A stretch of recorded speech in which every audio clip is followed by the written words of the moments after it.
Ինչու եմ առաջարկում, որ Սուրբ և Ամմա պատարագից առաջ Հայաստանի Արաքելական Սուրբ եկեղեցիներում հնչի Հայաստանի Հանրապետության պետական օրհներգը։ Պատարագի տեքստում Հայաստանի Արաքելական Սուրբ եկեղեցու մի այսպիսի հատված կա և դրանով մեկնարկում են քահանաները ըստ էության պատարագը, ասվում է հետևյալը. խորհուրդ խորին անհասանելի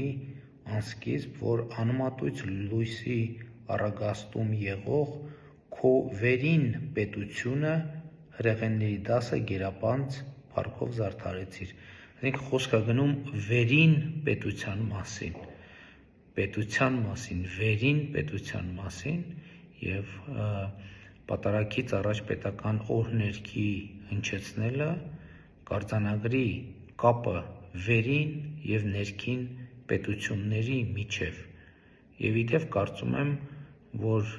պետք է քննարկվի նաև Հայաստանի Հանրապետության տարածքում եկեղեցիներում կամ մուտքի մոտ կամ ներսում Հայաստանի պետական դրոշի առկայության հարցը,